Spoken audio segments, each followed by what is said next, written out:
अपने जिस टॉपिक की स्टार्टिंग करने वाले हैं वो बहुत ही इंपॉर्टेंट टॉपिक है, जो कि एग्जाम्पल होता है मोशन इन 2 डायमेंशन का। ठीक है, और इसे हम लोग बोलते हैं प्रोजेक्टाइल मोशन अर्थात प्रक्षेप्य गति। सुना होगा आप लोगों में से कई लोगों ने, या आपके यहाँ पढ़ाया भी गया होगा। प्रोजेक्टाइल जिसको बोलते हो प्रक्षेप, this is the basic example of motion in 2 dimension. तो चलिए आज का इंपॉर्टेंट लेक्चर स्टार्ट करते हैं। सभी लोग कॉपी पेन लेकर तैयार हो जाएं और नोट्स को साथ साथ बनाएं। अगर कहीं पर कोई प्रॉब्लम आए तो वीडियो को पॉज करके तब आप नोट्स को बनाएं। ठीक है बच्चों, तो आज का हमारा टॉपिक है मोशन इन 2D, और मोशन इन 2D के अंतर्गत हम लोग पढ़ेंगे बच्चों प्रोजेक्टाइल मोशन। कौन सा मोशन? प्रोजेक्टाइल मोशन, जिसको प्रक्षेप्य गति के नाम से जाना जाता है। इससे पहले वाले वीडियो में एक बात ध्यान दें, जो सब्सक्राइबर अभी हम लोगों के साथ में अभी जुड़े हैं या जिन्होंने इससे पहले वाले काइनेमेटिक्स के वीडियोस को नहीं देखा है, वो लोग पहले काइनेमेटिक्स के वीडियोस को देखें। मोशन इन 1 डायमेंशन के जितने वीडियो पड़े हुए हैं सबको आप अच्छी तरह तैयार करें, क्योंकि आपके एग्जाम के लिए वो सब बहुत ही इंपॉर्टेंट हैं और वो आपको आना भी बड़ा कंपलसरी है। ठीक है बच्चों, तब आप लोग उसके बाद इस वीडियो में आए तो आपको और अच्छा समझ में आएगा। आने को तो डायरेक्ट भी आप अगर इसको पढ़ रहे हैं तो आपको समझ में आएगा, लेकिन फिर भी अगर आप प्रीवियस वीडियोस को अच्छी तरह देख करके समझ करके तब आगे इस वीडियो में आप तैयारी करोगे, टॉपिक को स्टडी करोगे, तो आपको और भी अच्छा समझ में आएगा। ठीक है बच्चों, तो जैसा कि लिखा है मोशन इन 2 डायमेंशन, तो सभी लोग जानते हो जो मोशन है इसको अलग अलग कैटेगरी में डिवाइड किया गया था। एक को हम लोगों ने बोला था मोशन इन 1D, दूसरे को हम लोगों ने बोला था मोशन इन 2 डायमेंशन, और तीसरे को हम लोगों ने बोला था मोशन इन 3 डायमेंशन। ठीक है, तो कितने प्रकार के मोशन होते हैं? 3 प्रकार के, motion in 1D, motion in 2D और मोशन इन 3D, जिसको एक विमीय गति, द्विविमीय गति और त्रिविमीय गति के नाम से भी जानते हैं। हिंदी मीडियम और इंग्लिश मीडियम के कोई भी स्टूडेंट्स हों, टॉपिक को आप ध्यान से समझा करो। कॉन्सेप्ट कुछ भी नहीं बदलता, मीडियम चाहे कुछ भी हो, लैंग्वेज या सेंटेंस में कुछ बदलाव आते हैं तो हम आपको दोनों में बताते चलते हैं। आपको कोई प्रॉब्लम नहीं होनी चाहिए। क्लियर? फिर भी किसी कोई प्रॉब्लम हो तो कमेंट सेक्शन में लिख सकता है कि सर इसका मीन क्या है। तो मोशन इन 1D को हम लोग बोलते हैं एक विमीय, मोशन इन 2D को द्विविमीय और मोशन इन 3D को बेटा हम लोग कहते हैं त्रिविमीय। तो मोशन इन 1D को हम लोगों ने पीछे 4-5 वीडियोस में मोशन इन 1D को स्टडी किया है। अब हम लोगों का जो टॉपिक आ गया है वो आ गया है मोशन इन 2D। ठीक, मोशन में बच्चों हम लोगों ने ये पढ़ा था 1D में कि कोई भी बॉडी अगर इस प्रकार मूव करती है कि x, y, z में से कोई भी एक कोऑर्डिनेट टाइम के साथ वेरी करे, समय के साथ बदले, तो ऐसे मोशन को हम लोग क्या कहते थे? मोशन इन 1D अर्थात एक विमीय गति। इसी प्रकार अगर किसी बॉडी के मोशन में कोई 2 कोऑर्डिनेट x, y और z में से चाहे x, y, चाहे y, z और चाहे x, z, कोई भी 2 कोऑर्डिनेट अगर टाइम के साथ बदलें तो इसको हम लोग क्या बोलते हैं? मोशन इन 2 डायमेंशन, जिसको हम लोग कहते हैं द्विविमीय गति। बात समझ में आ गई? और इसी प्रकार अगर टाइम के करस्पॉन्डिंग तीनों कोऑर्डिनेट चेंज हों, x भी बदले, y भी बदले और z भी बदले, तो इसको हम लोग बेटा बोलते हैं मोशन इन 3 डायमेंशन अर्थात त्रिविमीय गति। तो कितने प्रकार के मोशन हो गए? 3 प्रकार के, motion in 1D, motion in 2D और मोशन इन 3D। सबको बात समझ में आ गई क्या? चलिए, तो अब मोशन इन जो 2D होता है बेटा, मेनली हमको इसको ही डिस्कस करना है इस वीडियो में। और जो मोशन इन 2 डायमेंशन है इसी को प्लेनर मोशन भी कहते हो, यानी समतलीय गति। ठीक है, जैसे हम लोगों ने पढ़ा था कि हमारे पास कार्टेशियन कोऑर्डिनेट सिस्टम होता है, OX, OY और OZ, OX, OY और OZ। इसमें से अगर कोई एक कोऑर्डिनेट टाइम के करस्पॉन्डिंग बदलता है, जैसे x कोऑर्डिनेट टाइम के करस्पॉन्डिंग बदले, या केवल y कोऑर्डिनेट टाइम के करस्पॉन्डिंग बदले, या केवल z कोऑर्डिनेट टाइम के करस्पॉन्डिंग बदले, तो इसको हम लोग कहते हैं मोशन इन 1D।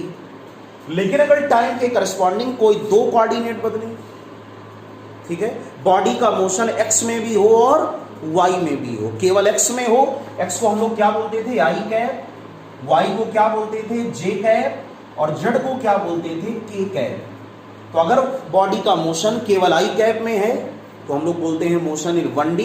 जैसे हम लोग लिखते हैं the position of any object, किसी भी ऑब्जेक्ट की position r is equal to 2i cap है। तो 2i कैप क्या बताता है कि बॉडी का मोशन x एक्सिस के अलोंग 2 यूनिट है, 2 unit. This is the position of the object along x axis. x अक्ष के अनुदेश वस्तु की स्थिति कितने मात्रक है, 2 मात्रक है, मीन्स 2 यूनिट है। क्लियर। इसी प्रकार अगर हम लोग बात करें कि बॉडी की position r is equal to 2i cap plus 3j cap है, इसका मतलब i कैप किसको रिप्रेजेंट करता है, x एक्सिस को, j कैप किसको रिप्रेजेंट करता है, y एक्सिस को। तो x एक्सिस में बॉडी की पोजीशन 2 यूनिट और y एक्सिस में बॉडी की पोजीशन 3 यूनिट है। यूनिट का मींस मात्रक, x अक्ष के अनुदिश 2 मात्रक और y अक्ष के अनुदिश 3 मात्रक है। इसका क्या मतलब हुआ, इसका यह मतलब हुआ कि बॉडी x और y दोनों एक्सिस के अलोंग मोशन कर रही है और इसको हम लोग बोलते हैं बेटा प्लेनर मोशन, यानी समतलीय गति, या फिर आप इसको इस प्रकार भी कह सकते हो कि बॉडी का मोशन x और y दोनों में है। फॉर द एग्जांपल, अगर x में हम लोग बात करें 2 यूनिट तो 1,2, दिस इज द 2 यूनिट। और अगर y के अलोंग बात करें तो पोजीशन है 3 यूनिट, 1, 2, 3 यूनिट।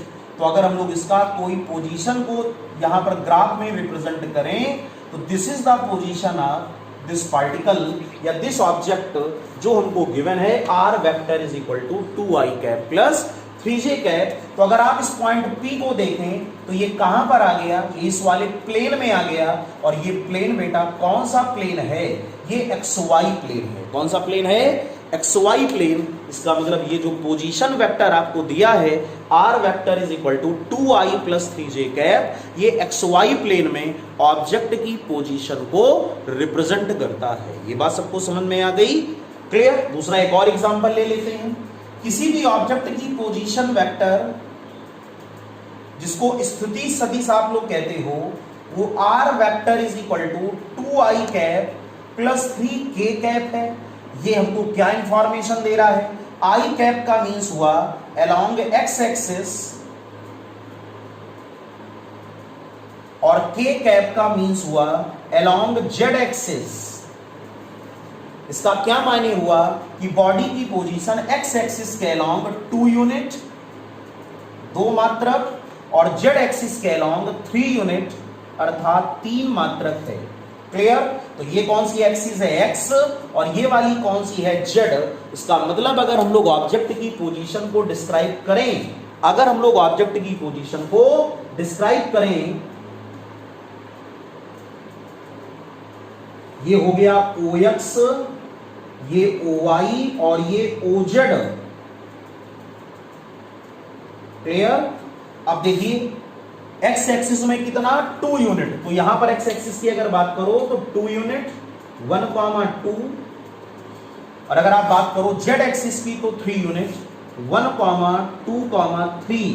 तो अगर हम लोग ऑब्जेक्ट की पोजीशन को रिप्रेजेंट करें तो this is the position of object और ये वेक्टर कहलाता है r वेक्टर। इसी प्रकार यहां पर भी ये वेक्टर कौन सा था, r वेक्टर। और ये जो प्लेन है बच्चों, इस प्लेन को हम लोग कौन सा प्लेन कहते हैं, ये प्लेन कहलाता है xz प्लेन। कौन सा प्लेन, एक्सजेड प्लेन। इसका क्या मतलब हुआ कि बॉडी का जो पोजीशन है वो किस प्लेन में है, वो एक्सजेड प्लेन में है, एक्स और जेड के प्लेन में है। इसका मतलब बॉडी लीनियर मोशन नहीं कर रही है, बॉडी स्ट्रेट लाइन में नहीं जा रही है, वो हमेशा प्लेन में मोशन कर रही है। वो कुछ दूरी या कुछ पोजीशन उसकी एक्स में भी है और जेड में भी है। ये सारे एग्जाम्पल किसके हैं? These all are the examples of motion in two dimension. ये सारी जो पोजीशंस हैं, ये सारी पोजीशन हमको किसको डिस्क्राइब कर रही हैं कि बॉडी का मोशन किधर पर है? बॉडी का motion along the two dimension है, और टू डायमेंशन को ही बोलते हो प्लेनर मोशन। क्या बोलते हो? प्लेनर मोशन मीन्स समतलीय गति। वो एक्स वाई भी हो सकती है, वो वाई जेड भी हो सकती है, वो एक्स जेड भी हो सकती है। ऐसे मोशन को हम लोग कौन सा मोशन कहते हैं? ऐसे मोशन को हम लोग मोशन इन टू डायमेंशन के नाम से जानते हैं। ये बात सबको समझ में आ गई क्या? तो अगर केवल एक कोऑर्डिनेट है आई कैप, या केवल जे कैप, या केवल के कैप, तो वो मोशन इन 1D है। लेकिन अगर एक से ज्यादा कोऑर्डिनेट हैं, आई कॉमा जे, जे कॉमा के, आई कॉमा के, या कुछ भी हो इनमें से, अगर आई जे के में से कोई दो कोऑर्डिनेट आर वेक्टर में हैं, तो ये किस मोशन को रिप्रेजेंट करता है? ये मोशन इन टू डायमेंशन को रिप्रेजेंट करता है। और इसी मोशन इन टू डायमेंशन का जो बेसिक एग्जांपल है वो कौन सा है बेटा? प्रोजेक्टाइल मोशन, इसको प्रक्षेप गति के नाम से जाना जाता है। सर्कुलर मोशन, इसको वृत्तीय गति के नाम से जाना जाता है। ये सारे एग्जाम्पल किस मोशन के हैं? ये सारे example motion in two dimension के हैं। क्लियर हो गया सभी लोगों को? सारा कॉन्सेप्ट अच्छी तरह समझ में आ गया? तो नोट कर लें, और जिन लोगों को नोट करने में प्रॉब्लम हो रही हो, वीडियो को पॉज करके तब आप लोग उसको नोट कर सकते हैं। ठीक है, नोट कर लें इसको। नोट कर लिया सभी लोगों ने? तो बेटा अभी हम लोगों ने क्या डिस्कस किया कि मोशन इन टू डायमेंशन क्या है। आपको हमने इसके दो एग्जाम्पल भी लेकर बताया कि आप मोशन इन 2D को कैसे समझ सकते हो, इसका बेसिक कॉन्सेप्ट क्या है। आई होप कि सबको समझ में आ गया होगा। फिर भी अगर कोई प्रॉब्लम हुई हो कॉन्सेप्ट को समझने में, तो आप कमेंट सेक्शन में आप लिख दें, तो दोबारा हम इसको अगले वीडियो में फिर से एक बार डिस्क्राइब कर देंगे। ठीक है, लेकिन सभी लोग पढ़ने में मन लगाएं और हर एक कॉन्सेप्ट को बहुत ही बारीकी से और बहुत कायदे से समझा करो। जब तक कॉन्सेप्ट क्लियर नहीं होगा तब तक हमसे कोई भी न्यूमेरिकल प्रॉब्लम या कोई भी क्वेश्चन अटेम्प्ट नहीं हो सकता। ऐसा नहीं होता कि हमको चीज़ें क्लियर ना हो और हम डायरेक्ट क्वेश्चंस पे चले जाएं और हमको सब कुछ समझ में आ जाए। इसीलिए सबसे अच्छी बातें क्या होती हैं कि पहले आप चैप्टर को ध्यान से पढ़ें, फिर उसके बाद क्वेश्चंस को हमारे साथ साथ लगाएं। ठीक है बच्चों? तो हम लोगों ने पढ़ लिया कि मोशन इन 2D का जो सबसे अच्छा एग्जाम्पल होता है वो होता है प्रोजेक्टाइल मोशन। ठीक है, हिंदी मीडियम के बच्चे इस बात को ध्यान दें। इसी को आप लोगों ने पढ़ा था प्रक्षेप गति। ठीक है बेटा, वास्तव में projectile motion motion in 2D का एग्जाम्पल है। जैसा कि अभी मैंने पहले भी आपको बताया,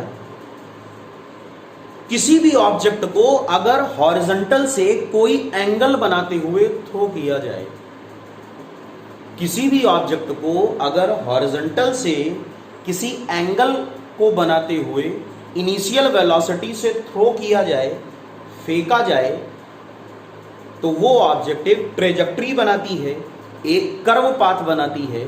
ऐसी ट्रेजेक्ट्री या ऐसे कर्व पाथ को ही हम लोग क्या बोलते हैं? प्रोजेक्टाइल। ठीक है, जब किसी भी ऑब्जेक्ट को, किसी भी वस्तु को इनिशियल वेलोसिटी u से हॉरिजॉन्टल मीन्स क्षैतिज से कोई एंगल बनाते हुए फेंका जाता है, तो वो ग्रेविटी के अंतर्गत, गुरुत्व के अंतर्गत एक ट्रेजेक्ट्री बनाती है, एक कर्व पाथ बनाती है। ऐसे कर्व पाथ को हम लोग क्या बोलते हैं? Projectile motion. क्लियर? ये तो बात सबको समझ में आ गई कि when any object is throne with initial velocity u at an angle theta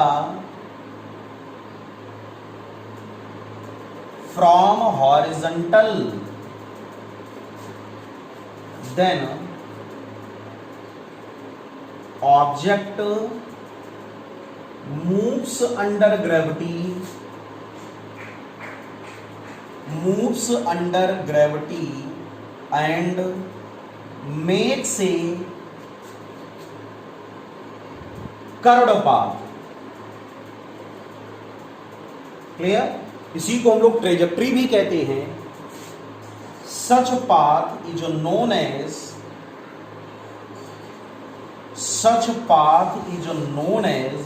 projectile motion. ठीक, ऐसे पाथ को हम लोग प्रोजेक्टाइल मोशन या प्रक्षेप गति के नाम से जानते हैं।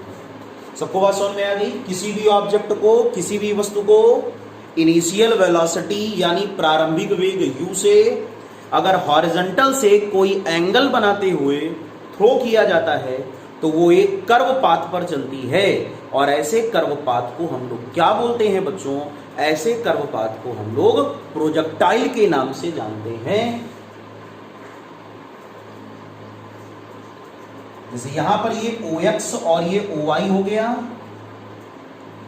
और ऑब्जेक्ट को हम लोग इस प्रकार थ्रो करें तो ये एक कर्व पाथ देखो ऐसा बनाता है। ठीक है ना? हम लोगों ने इसको जो वेलोसिटी दी वो initial velocity u at an angle theta, this is the point O, और ये है मैक्सिमम हाइट का point, position of maximum height, this is point P। Clear? और जहां पर जाकर के प्रोजेक्टाइल ग्राउंड से टकराता है इसको हम लोगों ने Q बोला, तो हमारे पास एक ट्रेजेक्ट्री बन गई OPQ, एक कर्व पाथ बन गया, एक ट्रेजेक्ट्री बन गई OPQ। और इसी ट्रेजेक्ट्री को बेटा हम लोग क्या बोलते हैं? प्रोजेक्टाइल मोशन या प्रक्षेप गति। बात सबको समझ में आ गई क्या? प्रोजेक्टाइल से इंट्रोडक्शन सबका हो गया। ये एंगल क्या होता है? थीटा। ये पॉइंट कौन सा है? P। ये कौन सी एक्सिस है? OX। ये कौन सी एक्सिस है? OY। बेटा प्रोजेक्टाइल की कुछ बेसिक बातें होती हैं, उनको आप लोग सीख लें और पहचान लें। जब आप किसी प्रोजेक्टाइल को थ्रो करोगे या किसी बॉडी को फेंकोगे थीटा एंगल पर u वेलोसिटी से, तो बॉडी अपनी पूरी जर्नी में, पूरी यात्रा में जितना वर्टिकल डिस्प्लेसमेंट ट्रैवल करती है उसको हम लोग बोलते हैं capital H means height of projectile. The vertical displacement travelled by object is known as height of projectile. Either you can also say that, आप ये भी कह सकते हो किसी बॉडी को थ्रो करने पर वो जितनी मैक्सिमम पोजीशन तक ऊपर जाता है, जितनी मैक्सिमम पोजीशन या मैक्सिमम हाइट तक ऊपर जाता है उसको H से रिप्रेजेंट करते हैं। और H का मीन सब लोग जानते हो, H को बेटा हम लोग बोलते हैं height of projectile. Clear? Projectile को हम लोगों ने कहां से फेंका बेटा? O से। प्रोजेक्टाइल कहां पर जाकर गिरा? Q पर। तो O से लेकर के Q तक की जो हॉरिजॉन्टल डिस्टेंस है इसको R से रिप्रेजेंट करते हैं। R को बेटा हम लोग कहते हैं रेंज ऑफ प्रोजेक्टाइल। क्या बोलते हो? Range of projectile. जैसे फुटबॉल का मोशन देखो, जब फुटबॉल को किक किया जाता है तो वो इस प्रकार की ट्रेजेक्ट्री बनाता है। क्लियर? किसी भी बम को जब फायर किया जाता है ना, तो आपने देखा होगा कि उसका जो पाथ होता है, ऐसे थोड़ी देखा होगा, युद्ध के मैदान में तो गए नहीं होंगे देखने। क्या किसी ने कैनन तोप से निकले हुए गोले को देखा है? कहां देखा होगा ऐसे? क्लियर? शायद कुछ लोगों ने देखा हो, बॉर्डर पे जाके देखा हो कि आओ चलें प्रोजेक्टाइल दिखाएं। फिर भी आप लोगों ने एग्जामाइन तो किया होगा, कहीं ना कहीं देखा होगा, टेलीविजन में देखा होगा, कहीं पढ़ा होगा, कहीं उसका फिगर देखा होगा। तो उसका जो पाथ होता है बेटा वो कैसा होता है? प्रोजेक्टाइल होता है। क्लियर? जब कोई बॉल आकर के बैट से टकराती है और बैट्समैन उसको हिट करता है, जब बैट्समैन उसको टारगेट करता है, जब उसको स्ट्राइक करता है, तो गेम जो होती है वो किस प्रकार का पाथ बनाती है? प्रोजेक्टाइल। देखा होगा जब सिक्स पड़ता है, युवराज सिंह, क्रिस गेल, देखा है, याद भी होगा सब लोगों को, कितने खतरनाक छक्के मारते हैं ये लोग, महेंद्र सिंह धोनी जैसे हो गया, क्यों भाई? तो ऐसी कंडीशन में जब जो सिक्स होता है वो जो पड़ता है तो बॉल का पाथ आपने देखा होगा, बॉल एक ट्रेजेक्ट्री पाथ बनाते हुए स्टेडियम के पार चली जाती है कभी कदार, और वैसे तो स्टेडियम के अंदर ही रहती है, लेकिन जो पाथ होता है वो कौन सा होता है बेटा? वो प्रोजेक्टाइल होता है। आपने कभी कदार देखा होगा कि जब आप दिवाली में, याद है सभी लोगों को, जब आप पटाखे को जलाते हो तो उसमें रॉकेट होता है, वो वाला रॉकेट नहीं जो हमारे डिफेंस के पास में है, वो वाला रॉकेट नहीं, जो पटाखों वाला रॉकेट होता है, आपने उसको देखा होगा, उसको बोतल के अंदर रख करके जैसे ही आप आग लगाते हो, क्लियर, तो हमको तो लगता है वो स्ट्रेट गया, लेकिन कुछ दूरी स्ट्रेट जाने के बाद वो किसी एंगल पे चला जाता है, ठीक है, भले ही वो एक छोटा सा एंगल बनाए। तो ये भी किसका एग्जाम्पल है? प्रोजेक्टाइल पाथ का। कभी कदार तो रॉकेट का दिमाग अचानक टेढ़ा हो जाता है ना, उसकी बुद्धि हट जाती है, वो कहता है हम सीधे नहीं जाएंगे, बहुत हो गया अत्याचार, अब हम सीधे नहीं जाने वाले। आपने जैसे ही उस पर आग लगाई तो वो अचानक उसका दिमाग घूम जाता है कि आज इधर नहीं, आज मैं इधर जाऊंगा, तो वो अचानक अपने रास्ते को डाइवर्ट कर देता है और हो सकता है सामने किसी घर में चला जाए, इंटर कर जाए, आग लगा दे। कभी कुछ दुर्घटना भी ऐसी हो जाती है, आपने कभी सुना होगा या न्यूज़पेपर्स में पढ़ा होगा या न्यूज़ में कहीं सुना होगा कि जलता हुआ रॉकेट किसी घर में चला गया, वहाँ पे फायर हो गई, आग लग गई, है ना। तो बड़ी सावधानी से पटाखे छुड़ाना चाहिए, इस बात को हमको ध्यान रखना चाहिए। प्रोजेक्टाइल खतरनाक पाद भी होता है जो गलत अंजाम तक पहुंचा सकता है, ठीक है बच्चों। तो पटाखों को जलाते समय इस बात की विशेष सावधानी आपको दीपावली में रखनी है। जब भी आगे आए, अभी तो टाइम है, हो सकता है कुछ बच्चे दीपावली के समय ही ये वीडियो देख रहे हो, है ना, तो उनके लिए तो बड़ा ही प्रेरणादायक है। या आप जब भी पटाखे को जलाएं, खासतौर से रॉकेट को, तो प्रयास करें उसको छत में या खुले मैदान में रखें, कभी उसको नीचे से ना छुटाएं, ऊंचाई वाले स्थान से ही आप उस रॉकेट को फायर करें। नहीं तो कभी कदार रॉकेट का दिमाग अगर बदल गया तो उसने सारा काम तमाम कर दिया और आपका भी काम तमाम हो गया, क्यों भाई? इसलिए ध्यान रखना। चलो खैर, ये सारे एग्जाम्पल्स मैंने आपको समझाने का प्रयास किया। डेली लाइफ में बहुत सारे ऐसे एग्जाम्पल होते हैं जो प्रोजेक्टाइल मोशन के एग्जाम्पल हैं, वो हमने और आपने सबने देखे हैं, क्लियर।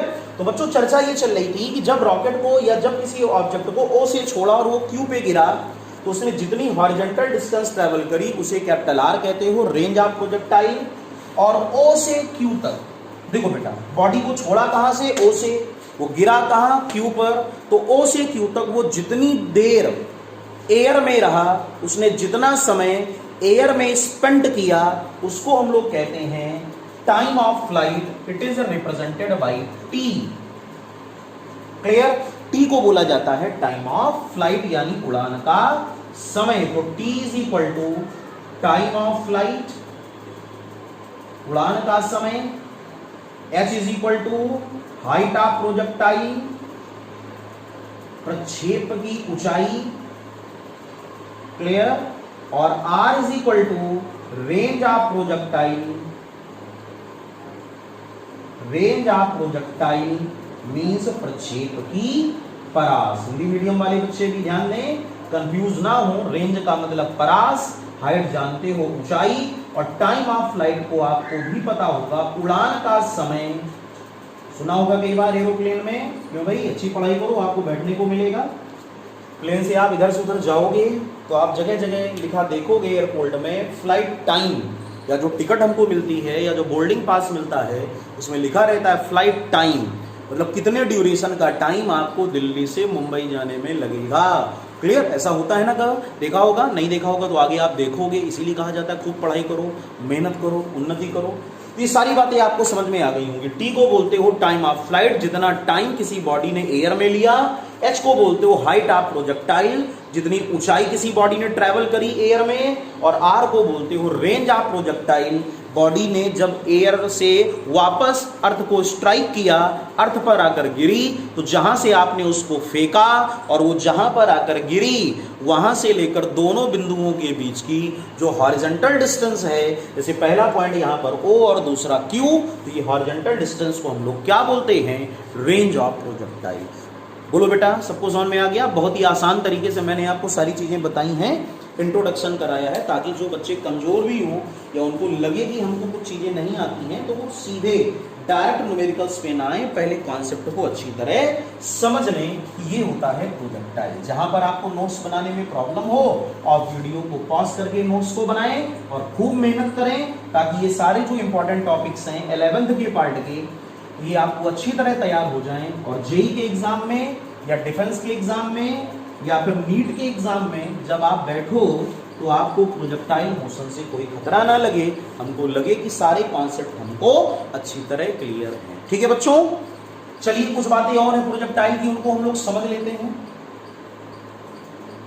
तो जैसे बच्चों ये हो गया OX और ये हो गया OY, फिर से एक प्रोजेक्टाइल आपके सामने बनने जा रहा है और दिस इज द प्रोजेक्टाइल, ठीक है। ये मैक्सिमम पोजीशन का पॉइंट है, इसको हम लोगों ने P बोला, इस पॉइंट को हम लोगों ने Q बोला, O से Q तक की डिस्टेंस को रेंज कैपिटल R बोला बेटा, क्लियर। ये हाइट होती है h, O से P तक के टाइम को स्मॉल t और P से Q तक के टाइम को भी हमने स्मॉल t बोला, ठीक है। आधे आधे टाइम को डिवाइड कर लिया, पूरा टाइम O से Q तक कितना होता है capital T time of flight, हमने इस टाइम को दो पार्ट में डिवाइड कर लिया। पहला समय O से P तक जाने में दिस इज स्मॉल t और दूसरा समय P से Q तक आने में जाने में नहीं, O से P तक जाने में और P से Q तक आने में going time, incoming time, clear. और दोनों को हम लोगों ने स्मॉल t कह दिया। जैसे आप लोगों ने पढ़ा था ना मोशन अंडर ग्रेविटी में, जितना टाइम कोई stone, motion in straight line का जब टॉपिक पढ़ा था, जितना टाइम कोई भी स्टोन या कोई भी बॉल नीचे से ऊपर जाने में लगाती है उतना ही टाइम वह वापस ऊपर से नीचे आने में लगाती है। इसी प्रकार अगर हम लोग O से Q तक के पूरे मोशन को दो पार्ट में डिवाइड कर लें तो जितना टाइम स्टोन को लगता है O से P तक जाने में उतना ही टाइम वापस उसको फिर से लगता है बेटा P से Q तक आने में, this is also small t। बात सबको समझ में आ गई क्या? चलिए अभी बहुत कुछ है सीखने के लिए, थोड़ी देर के लिए बच्चों उसको हटा देते हैं, अभी हम प्रोजेक्टाइल की एनालिसिस कर रहे हैं, जब जरूरत होगी तो हम फिर से लिख लेंगे, ठीक। तो बेटा यहां पर हम लोगों ने देखा इनिशियल वेलोसिटी है u, ये एंगल कितना है थीटा। वेलोसिटी के अगर हम दो कंपोनेंट कर लें तो एक कंपोनेंट ux और दूसरा कंपोनेंट uy। कंपोनेंट आपको पता होंगे, वेक्टर में हमने कंपोनेंट को बहुत अच्छी तरह आपको पढ़ाया था। जो नए सब्सक्राइबर हम लोगों के साथ में जुड़े हैं, नए बच्चे, तो वेक्टर वाले पार्ट में जाकर के कंपोनेंट ऑफ वेक्टर के टॉपिक को ध्यान से पढ़ लें, क्योंकि मैकेनिक्स के पार्ट में बिना वेक्टर आए आपको आगे बहुत प्रॉब्लम होगी, आपको चीजें आसान नहीं लगेंगी। तो वेक्टर को बेटा जरूर पढ़ो, ठीक है, तब आपको ये कोर्स और अच्छा समझ में आता है। खैर चलिए, अभी हमने आपको बता दिया ये ux और ये uy, क्लियर। अब जैसे हम लोगों ने आगे की ओर बॉडी की पोजीशन को देखा तो यहां पर भी वेलोसिटी है u, so this is also ux and this is also uy and this angle is same which is theta. बात आपको समझ में आ गई।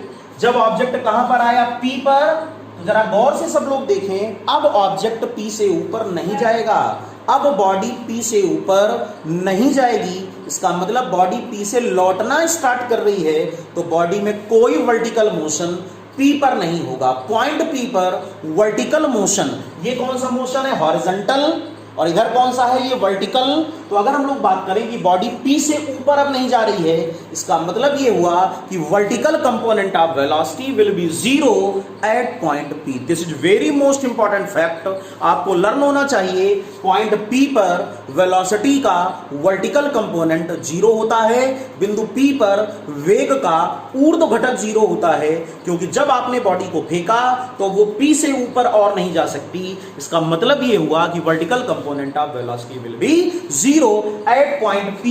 तो इस पॉइंट P पर अगर हम लोग वर्टिकल कंपोनेंट ऑफ वेलोसिटी की बात करें, P को यहां लिख देते हैं, तो यहां पर जो वर्टिकल कंपोनेंट ऑफ वेलोसिटी है Vy, that is equal to zero, ठीक है ना।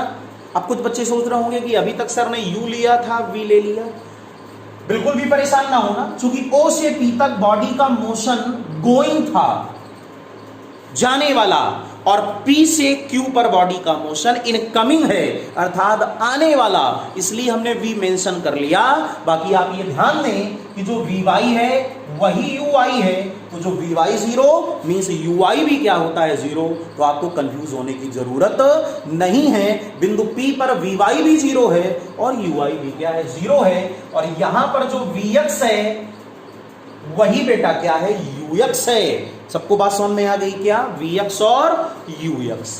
अब अगर हम लोग इसके आगे किसी पॉइंट की बात करें तो यहां पर डायरेक्शन ऑफ वेलोसिटी ये होगी, फिर इसके दो कंपोनेंट, आप चाहे तो u लिखो और चाहे v लिख लो। हम लोग ऐसा करते हैं कि पूरे मोशन में u लेकर चल रहे हैं, जिस समय बॉडी आकर के ग्राउंड पर आएगी उस समय हम v भी दिखा सकते हैं। और वैसे भी गलत नहीं है, अगर आप चाहो तो आप यहां पर भी v लिख दो, बस हमको इतना लिखना पड़ेगा कि vx is equal to ux। तो यहां पर भी हम लोगों ने क्या लिख दिया? ux, और यहां पर क्या लिख दिया? uy। और इसी प्रकार जब बॉडी ग्राउंड पर हिट करेगी, क्यू को यहां लिख दे क्या, तो डायरेक्शन ऑफ वेलोसिटी ये है। फिर इसके दो कंपोनेंट हो गए, एक कंपोनेंट अब यहां पर हम लोग लिखेंगे vx और यहां पर क्या लिखेंगे बच्चों, vy। ये सारी बातें आपको समझ में आ गई? बोलिए बच्चों, वेलोसिटी के सारे कंपोनेंट आपको क्लियर हो गए होंगे कि प्रोजेक्टाइल में वेलोसिटी के कंपोनेंट क्या होते हैं। बड़ी अद्भुत चीज है, फिजिक्स एक कॉन्सेप्ट पर आधारित सब्जेक्ट है। हमारे डेली लाइफ में सुबह से लेकर शाम तक हम जाने कितनी ऐसी घटनाओं का सामना करते हैं जो फिजिक्स से रिलेटेड है। एवरीथिंग आप ये भी कह सकते हो कि अगर आप अगर हर एक फिनोमिना की बात करो तो कहीं ना कहीं उसमें फिजिक्स का रोल बड़ा इंपॉर्टेंट है, लेकिन बस बात है कि उसके समझने की। इसलिए उन बच्चों को ये सब्जेक्ट टफ लगता है जो उसको रटने का प्रयास करते हैं, और जो बच्चे इस सब्जेक्ट को रटने की बजाय समझने का प्रयास करते हैं उनके लिए फिजिक्स आसान है, फिजिक्स टफ नहीं है। इसलिए आप चीजों को ध्यान से समझा करो, रटा बिल्कुल ना करो। ये बात सबको समझ में आ गई क्या? तो यहां पर ये सारे हम लोगों ने डायरेक्शन ऑफ वेलोसिटी क्लियर कर लिए कि वेलोसिटी के कंपोनेंट प्रोजेक्टाइल में क्या क्या होते हैं। अब जो मेन बातें बच्चों हमारे सामने आई, सबसे पहले तो हॉरिजॉन्टल कंपोनेंट लिखा है, कंप्यूटर ना समझ लेना, आगे हमने डॉट कर दिया, स्पेस नहीं है। Horizontal component of velocity, clear, वेग का क्षैतिज घटक लिख दें, सभी को आना चाहिए, कोई महसूस ना करे कि हमको नहीं समझ में आया, इसलिए हिंदी इंग्लिश दोनों में लिख दिया। हॉरिजॉन्टल कंपोनेंट ऑफ वेलोसिटी, तो ये हुआ ux is equal to u cos theta. ठीक, this is the horizontal component of velocity, ux is equal to u cos theta. बात सबको समझ में आ गई? इसी प्रकार वर्टिकल कंपोनेंट ऑफ वेलोसिटी, जिसको कहते हो बेटा वेग का ऊर्ध्व घटक, ठीक, और ये हो गया uy is equal to u sin theta. बात समझ में आ गई? ux is equal to u cos theta होता है। ये देखो u का हॉरिजॉन्टल कंपोनेंट कितना, u cos थीटा, और u का वर्टिकल कंपोनेंट कितना, u sin थीटा। तो एक हो गया u cos थीटा और एक क्या हो गया, u sin थीटा। क्लियर? बात सबको समझ में आ गई? बहुत अच्छी बात। तो जगह जगह u cos थीटा और u sin थीटा होगा, आपको बात क्लियर हो गई। अब हम लोग एनालिसिस करें पॉइंट P की। तो क्या हमको पता चला, एट पॉइंट P, जिसको बोलते हो बेटा हाईएस्ट पॉइंट,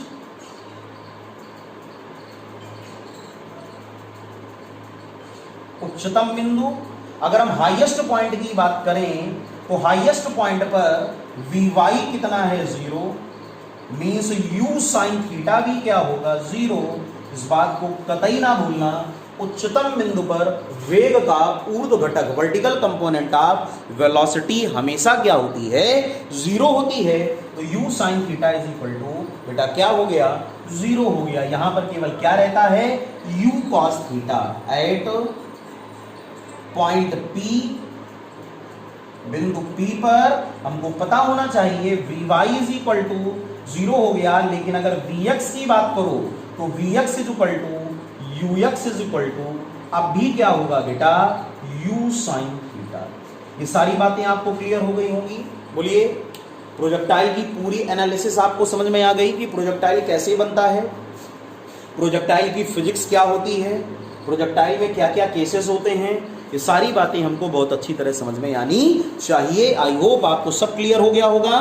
फिर भी कहीं समझने में कोई प्रॉब्लम हो तो आप उसको कमेंट सेक्शन में लिखें, तो दोबारा नेक्स्ट वीडियो में जब हम फिर किसी टॉपिक को डिस्कस करेंगे, अभी तो खैर प्रोजेक्टाइल ही चलेगा, कम से कम 2 या 3 वीडियोस, तो हम आपको इसको फिर से डिस्क्राइब कर देंगे। क्लियर?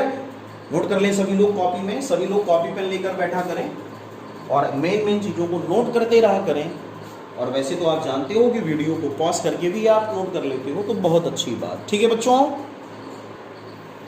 सबको समझ में आ गया? चलिए अब कुछ और बातें हम लोग सीखते हैं, बहुत कुछ है सीखने के लिए प्रोजेक्टाइल में। जैसे बच्चों हम लोगों ने कहा कि हमारे पास कोई भी एक बॉडी है, ठीक है, उसको हम लोगों ने, कोई स्टोन मान लो, कोई बॉल ले लो, आप कुछ भी एज्यूम कर सकते हैं, उसको हम लोगों ने इस प्रकार थ्रो किया। This is the point of, या कह सकते हो मैक्सिमम हाइट का पॉइंट, ये ग्राउंड का पॉइंट है, ये OX होता है और ये OY होता है। सबको समझ में आ गया? कुछ बातें और बड़ी इंपॉर्टेंट है जो आपको सीखना चाहिए। देखो यहां पर वेलोसिटी कितनी थी u, एंगल कितना थीटा, ये कंपोनेंट कितना u cos थीटा, और ये कंपोनेंट कितना u sin थीटा। ये सारी बातें हमको समझ में आ गई। बेटा पॉइंट O जो होता है, ये वाला पॉइंट O, इसको कहते हो पॉइंट ऑफ प्रोजेक्शन।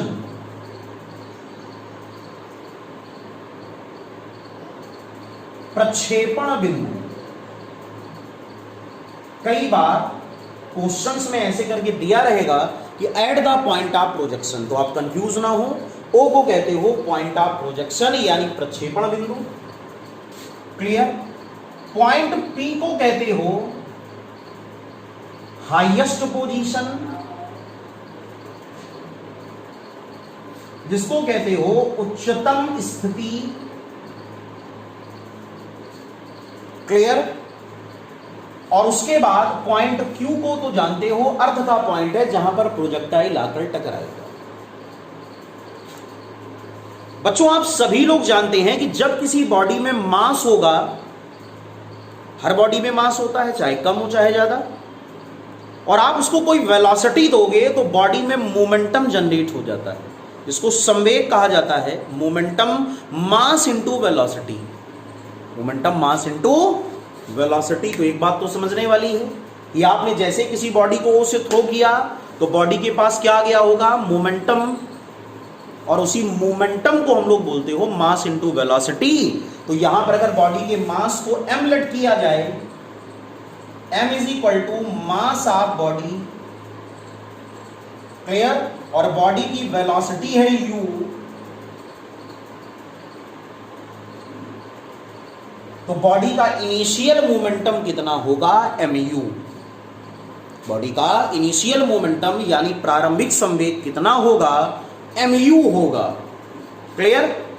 अब ये जो मोमेंटम mu होगा, ये जो मोमेंटम mu होगा, ये कहां पर है, पॉइंट O पर। कहां पर है, पॉइंट O पर।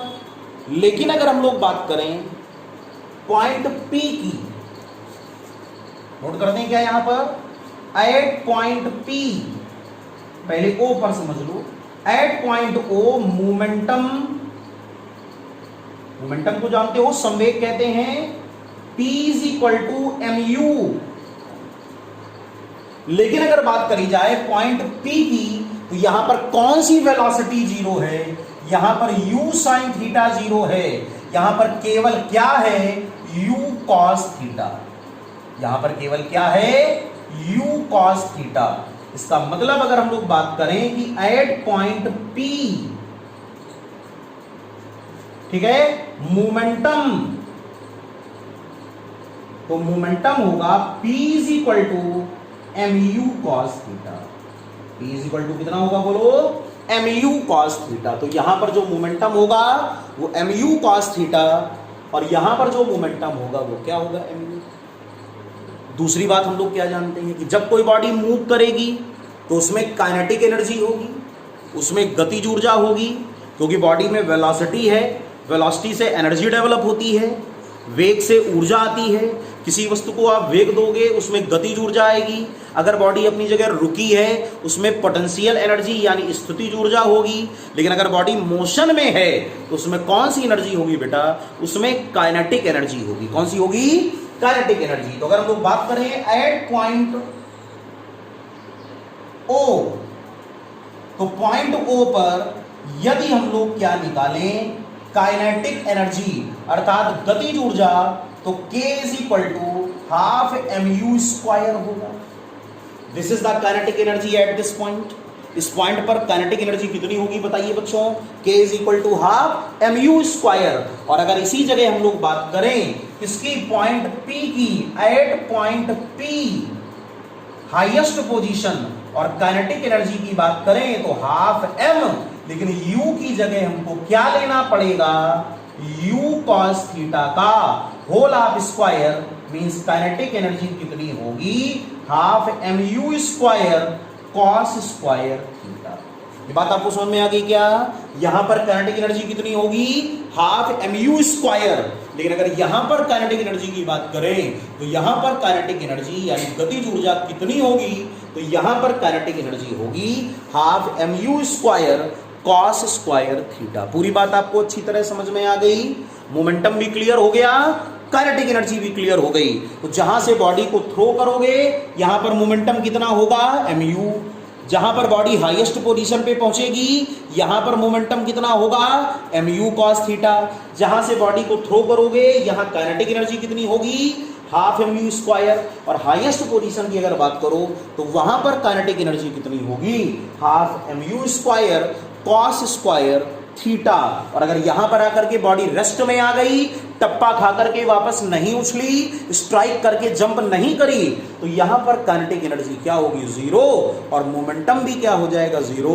अगर बॉडी रेस्ट में आ जाती है तो, और अगर टकराने के बाद रेस्ट में नहीं आती है तो ना तो मोमेंटम जीरो होगा यहां पर और ना ही यहां पर काइनेटिक एनर्जी जीरो होगी। ये दोनों क्वांटिटी जीरो तभी होगी जब टकराने के बाद बॉडी किसमें आ जाए, रेस्ट में। जैसे सैंड, रेत या बालू या मिट्टी का केस देखो, आप किसी गेंद को रेत में फेंक दो तो जैसे ही वो बॉल जाकर के रेत के अंदर जाती है या रेत में गिरती है, ध्यान रखना, तो वो रेस्ट पोजीशन में आ जाती है। इसका मतलब क्या हुआ, उसका मोमेंटम भी जीरो हो जाता है और उसकी काइनेटिक एनर्जी भी क्या हो जाती है, जीरो हो जाती है। क्लियर हो गया सभी लोगों को? नोट कर लें सारे केसेस को बहुत अच्छी तरीके से। क्लियर हो गया बच्चों? तो हम लोगों ने डिस्कस कर लिया कि प्रोजेक्टाइल मोशन में जो मेन कैरेक्टरिस्टिक होते हैं किसी बॉडी को प्रोजेक्ट करने पर वो क्या क्या होते हैं, ठीक है। अब जैसे अगर हम लोग ध्यान दें, जो प्रोजेक्टाइल मोशन है इसको स्टडी करते समय अगर पूरे मोशन को हम लोग दो पार्ट में डिवाइड कर लें,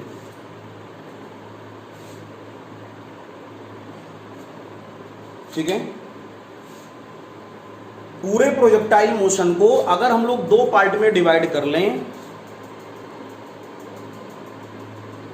जिसमें से एक को हम लोग बोलते हैं हॉरिजॉन्टल मोशन और दूसरे को वर्टिकल। यहां पर बॉडी की वेलोसिटी क्या थी, u, एंगल कितना है, थीटा। इसका एक कंपोनेंट u cos थीटा और दूसरा कंपोनेंट u sin थीटा। ये हाइट है h, ये p और ये q, ये टाइम t और ये भी टाइम कितना है t। अगर हम लोग मोशन को दो पार्ट में डिवाइड कर लें तो पहला मोशन है हॉरिजॉन्टल और दूसरा कौन सा, vertical. Along horizontal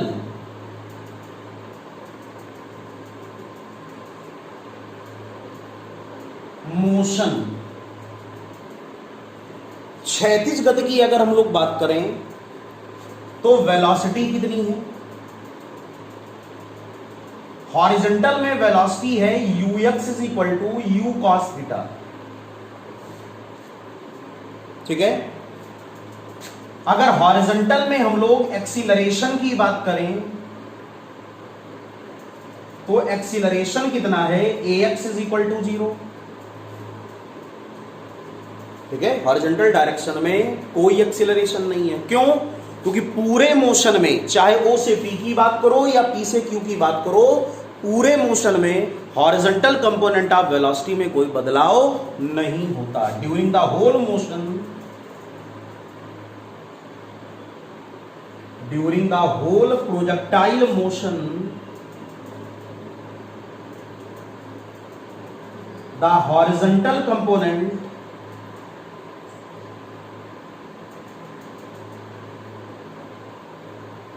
of the velocity remain same. इस बात को याद रखिएगा, पूरे हॉरिजॉन्टल मोशन में, पूरे मोशन में जो हॉरिजॉन्टल कंपोनेंट ऑफ वेलोसिटी है मींस u cos थीटा, वो क्या रहती है, कांस्टेंट होगी, उसमें कोई बदलाव नहीं होगा। ux is equal to u cos theta, that is equal to constant in the whole motion. ये बात समझ में आ गई। तो प्रोजेक्टाइल मोशन में हॉरिजॉन्टल कंपोनेंट ऑफ वेलोसिटी पर कभी कोई फर्क नहीं पड़ता, इसीलिए ax क्या हो जाता है, 0। क्लियर। अब अगर हम लोग मोशन को बेटा क्या लें, वर्टिकल अलोंग वर्टिकल मोशन, ऊर्ध्वाधर गति अगर हम लोग लें जिसको बोलते हो y एक्सिस के अलोंग, ये कौन सी थी, x एक्सिस के अलोंग, और अब कौन सी, y एक्सिस के अलोंग। तो अगर y एक्सिस के अलोंग हम लोग मोशन की बात करें तो वेलोसिटी की अगर आप बात करोगे, वेलोसिटी, तो वेलोसिटी कितनी होगी, uy is equal to u sine theta. ठीक, इसके दो कंपोनेंट होते हैं वेलोसिटी के, एक u cos थीटा और एक u sin थीटा। तो पूरे डायरेक्शन में क्या, पूरे मोशन में क्या नहीं बदलता, u cos थीटा, और क्या बदल जाता है, u sin थीटा। तो यहां पर क्या होता है, u sin theta doesn't constant. याद होगा पहले वाले डायग्राम में हम लोगों ने देखा था, अभी u sin थीटा यहां पर ऊपर की ओर रहेगा, जगह जगह u sin थीटा, और यहां से u sin थीटा कहां पर हो जाता है, डाउनवर्ड। क्लियर। यहां पर u sin थीटा किधर था, अपवर्ड, यहां पर भी u sin थीटा किधर था, अपवर्ड, और यहां पर u sin थीटा किधर हो गया, डाउनवर्ड। इसका मतलब हुआ u sin थीटा बदलता रहता है, u sin थीटा चेंज होता है। और उसके बाद अगर हम लोग बात करें एक्सीलरेशन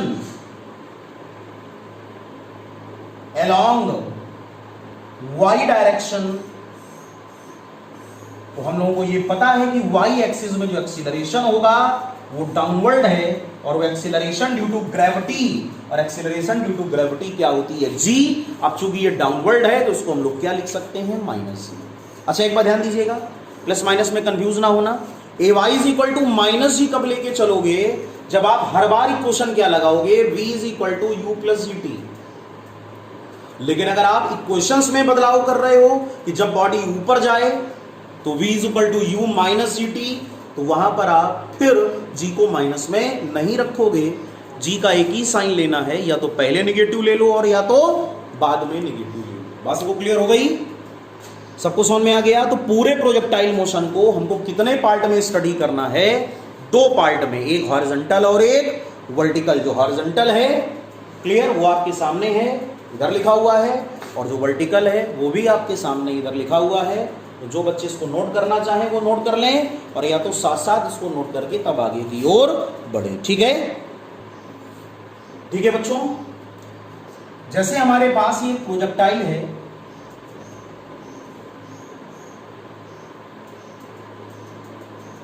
OY और OX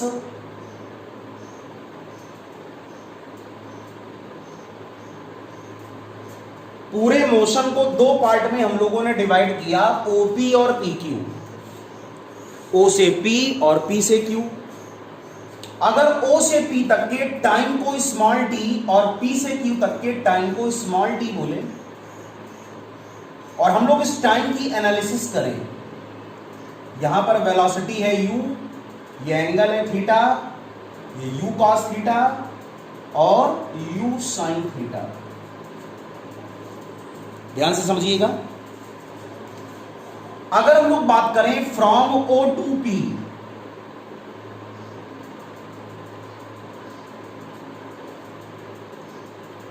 मोशन की एनालिसिस हम लोग O से P तक की करें। बॉडी को O से थ्रो किया गया और मैक्सिमम पोजीशन पे वो पॉइंट P पर पहुंची, क्लियर। और वर्टिकल मोशन को देखें,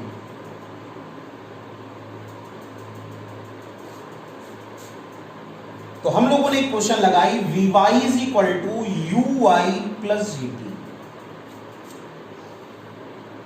ठीक है, लेकिन आप ध्यान दें, जब बॉडी को O से थ्रो किया तो बॉडी कहां जा रही है, अपवर्ड। और किस पॉइंट तक जा रही है, पॉइंट P तक। तो यहां पर आप क्या रखोगे, माइनस जी, तो इसी को आप लोग लिख सकते हो ui माइनस जी, ठीक। और अगर आप प्लस में लिखते तो आपको ये ध्यान देना पड़ता कि वर्टिकल डायरेक्शन में ay माइनस जी होता है, तो आप यहां पर माइनस जी रख देते तो फिर हम वहीं पहुंच जाते। ये बात मैंने आपको पीछे बताई है, और जब इक्वेशंस आप मोशन पढ़ाया था तो भी ये बात मैंने क्लियर की थी कि अगर आप हर जगह v is equal to u plus a t, s is equal to u t plus half a t square, v square is equal to u square plus 2as लेके चल रहे हो,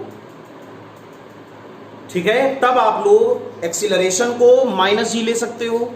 लेकिन अगर आप कंडीशन पहले से ही बदल रहे हो कि बॉडी को नीचे से ऊपर फेंकोगे तो माइनस जी क्वेश्चन में लेंगे, ऊपर से नीचे बॉडी को छोड़ेंगे तो प्लस जी लेंगे, तो वहां पर आपको साइन का ख्याल नहीं रखना है। आप अपने अकॉर्डिंग जैसे इक्वेशंस आप बनाते हो अलग अलग पार्ट में कि नीचे से ऊपर जाते समय नेगेटिव और ऊपर से नीचे आते समय पॉजिटिव, तो आपके लिए वो सही होगा, ठीक है। अब अगर हम लोग पॉइंट P की बात करें, एट पॉइंट P, तो सभी लोग जानते हो बिंदु P पर Vy 0 है, और ये Vy अगर यहां पर 0 रख दें तो 0 is equal to ui minus g t, तो यहां से बन गया ui is equal to g t, ui is equal to g t, और ui is equal to g t से अगर हम लोग t को काउंट करें तो t is equal to ui upon g, और ui है क्या, u sine theta, that means t is equal to क्या आ गया, u sine theta upon g. ये बात सबको समझ में आ गई। तो जब किसी बॉडी को O से थ्रो किया और बॉडी कहां तक पहुंची, पॉइंट P तक, तो कितना टाइम लगा, t is equal to u sine theta upon g का समय लगा बॉडी को O से P तक जाने में। और सभी लोग जानते हो जितना टाइम लगेगा बॉडी को O से P तक जाने में, उतना ही टाइम लगेगा वापस उसको P से Q तक आने में। क्लियर। तो अगर हम लोग बात करें from P to Q, from P to Q, तो सेम टाइम, और टाइम क्या लगेगा, t is equal to u sine theta by g. सबको क्लियर हो गया। अब अगर हम लोग बात करें total time, total time of flight, तो टोटल टाइम की बात करें तो capital T is equal to 2 plus t plus t, that is equal to 2t, और t की वैल्यू कितनी है, u sine theta by g. तो कंप्लीट आंसर बन गया capital T is equal to 2u sine theta by g. ये बात सबको समझ में आई। ये कैपिटल T कौन सा समय है, ये कैपिटल T वो समय है जितने टाइम में किसी भी प्रोजेक्टाइल को जब O से फेंकोगे, O से थ्रो करोगे, तो वो ग्राउंड पर आकर जब स्ट्राइक करेगा तो वो टाइम कितना है, कैपिटल T, और capital T is equal to क्या होता है बच्चों, 2u sine theta by g. This is known as time of flight. इसको उड़ान का समय, ठीक, मीडियम के बच्चे भी ध्यान दें, इसको उड़ान का समय या टाइम ऑफ फ्लाइट कहा जाता है। तो किसी भी प्रोजेक्टाइल में टाइम ऑफ फ्लाइट कितना होता है, टाइम ऑफ फ्लाइट होता है 2u साइन थीटा बाई जी। किसी स्टोन को जब आप ऊपर की ओर थ्रो करोगे तो वो 2u sine theta by g second के बाद कहां स्ट्राइक करेगा, पॉइंट Q पर आकर टकराएगा, पॉइंट P पर ये स्ट्राइक करेगा। ठीक है, नोट कर लें इसको आप सभी लोग। चलिए बच्चों आगे की ओर बढ़ते हैं, नोट सभी लोग बनाते चलें। जिनको नोट करने में प्रॉब्लम हो वीडियो को पॉज करके तब आगे नोट्स बनाएं, लेकिन नोट्स जरूर बनाएं। अभी इस पे इंपॉर्टेंट न्यूमेरिकल्स आएंगे जो भी हम आपको कराएंगे, जो आपके नीट के एग्जाम के लिए, जेईई मेंस के एग्जाम के लिए और डिफेंस के एग्जाम के लिए भी इंपॉर्टेंट रहेंगे, तो आप लोग उसकी प्रैक्टिस करेंगे। लेकिन इसके पहले सारे कॉन्सेप्ट को समझना बहुत जरूरी है। ठीक, चलिए फिर वही बात आ गई। अब प्रोजेक्टाइल बनता रहेगा, ये ध्यान देना, प्रोजेक्टाइल बनता रहेगा। ये O, ये P, ये Q, this is the height capital H, y axis, x axis, body की velocity u, angle theta, u cos theta और u sin थीटा। सबको ये सारी बातें पता चल गई। अब हमको हाइट का मेजरमेंट करना है कि किसी बॉडी को जब थ्रो करोगे तो वो कितनी हाइट तक जाएगा। What is the height attend bye projectile when it projected at an angle theta with velocity u, clear, ऐसी कंडीशन में हमको हाइट को फाइंड आउट करना है। बच्चों फिर से अगर हम लोग बात करें, नाउ टेकिंग वर्टिकल मोशन, अगर हम लोग वर्टिकल मोशन की बात करें तो फॉर्मूला हम लोगों ने क्या लगाया, v square is equal to ui square minus 2gh। V square is equal to ui square minus का 2gh। फिर वही बात एट पॉइंट P, अगर पॉइंट P की बात करो तो वी कितना है 0, पॉइंट P पर वी कितना है बोलो, वी कितना है 0, तो पॉइंट P पर वी इज इक्वल टू 0 और ui इज इक्वल टू कितना, u sine theta.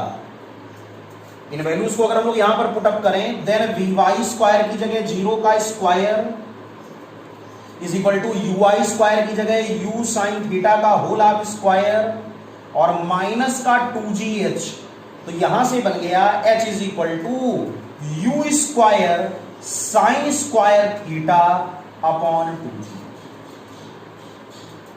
h is equal to u square sine square theta upon 2g। This is known as height of projectile. इसको हम प्रक्षेप की ऊंचाई कहते हैं। कोई भी प्रोजेक्टाइल जितनी हाइट ट्रेवल करेगा, जितनी हाइट तक वो जाएगा, हाइट अटेंड करेगा, उसका फार्मूला क्या होता है, h is equal to u square sine square theta by 2g। Clear हो गया। अब अगर बच्चों हम लोग बात करें फॉर मैक्सिमम हाइट, बड़ा इंपॉर्टेंट है, इसको सभी लोग तैयार कर लें। तो किसी बॉडी को अगर 90 डिग्री पर ऊपर की ओर उछाला जाए, then theta is equal to 90, then sin 90 is equal to 1. In this case, h max is equal to u square by 2g. h max is equal to u square by 2g. इसको आप लोग कहते हो maximum height attend by the projectile. ये theta is equal to 90 यहां पे रख दिया, साइन 90 1 हो गया, 1 का स्क्वायर 1, केवल कितना बचा, u स्क्वायर बाई 2g। तो वो अधिकतम ऊंचाई जहां तक किसी बॉडी को फेंको 90 डिग्री पर जब वो फेंको तो वो अधिकतम ऊंचाई, वो मैक्सिमम हाइट जो बॉडी अटेन करेगा, उसका फार्मूला क्या होता है, h max is equal to u square by 2g। सबको बात क्लियर हो गई। तो इसको हम लोग क्या बोलते हैं, हाइट ऑफ प्रोजेक्टाइल। क्या बोलते हैं बोलो, हाइट ऑफ प्रोजेक्टाइल। तो हाइट ऑफ प्रोजेक्टाइल का फार्मूला क्या हुआ, h is equal to u square sine square theta by 2g। और अगर किसी बॉडी को 90 डिग्री पर आप फेंकोगे तो h max is equal to u square by 2g। यही कारण है कि कोई भी एथलीट अगर अपनी बॉडी को 90 डिग्री पर ऊपर की ओर उछालता है तो वो मैक्सिमम हाइट अटेंड करता है। क्या अटेंड करता है, मैक्सिमम हाइट अटेंड करता है।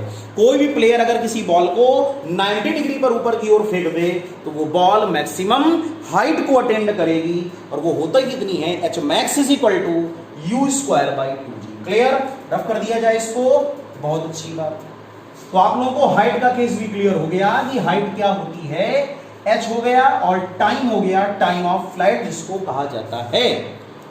अब बच्चों हम लोगों ने ये पढ़ा था कि किसी बॉडी को जब O से Q तक फेंकोगे तो जो हॉरिजॉन्टल डिस्टेंस ट्रैवल करेगी, इसको हम लोग कहते हैं रेंज ऑफ प्रोजेक्टाइल। इसको हम लोग क्या बोलते हैं बच्चों, रेंज ऑफ प्रोजेक्टाइल। रेंज को क्या बोलते हो, परास, प्रक्षेप की परास।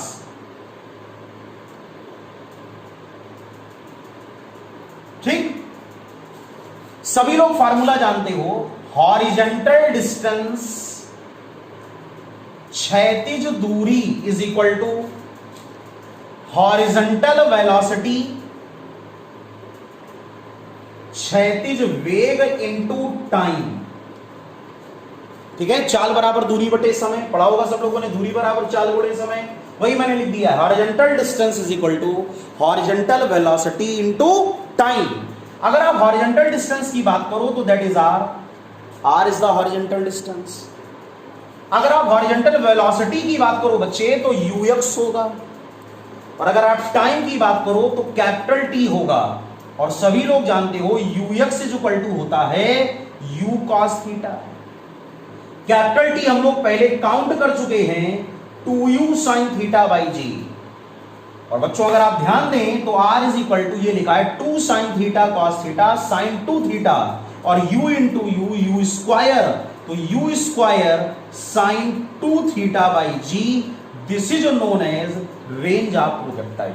इसको हम लोग प्रक्षेप की परास या प्रोजेक्टाइल की रेंज कहते हैं। r is equal to u square sine 2 theta by g. सबको बात क्लियर हो गई? This is known as range of projectile. जब आपने रेंज पढ़ ली कि प्रोजेक्टाइल इतनी दूरी पर जाकर गिरेगा, ग्राउंड पे हिट करेगा। अब अगर हम लोग बात करें बेटा फॉर मैक्सिमम रेंज, क्लियर? ये भी बड़ा इंपॉर्टेंट केस है। जैसे हाइट का केस इंपॉर्टेंट होता है, वैसे रेंज का केस इंपॉर्टेंट होता है।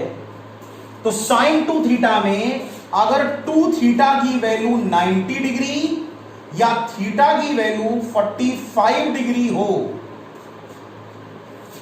अगर थीटा की वैल्यू 45 तो 2 थीटा ऑब्वियसली 90 होगा, और साइन 90 की वैल्यू कितनी? 1।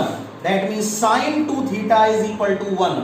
So maximum range R max is equal to, formula क्या बनेगा? U square by ji.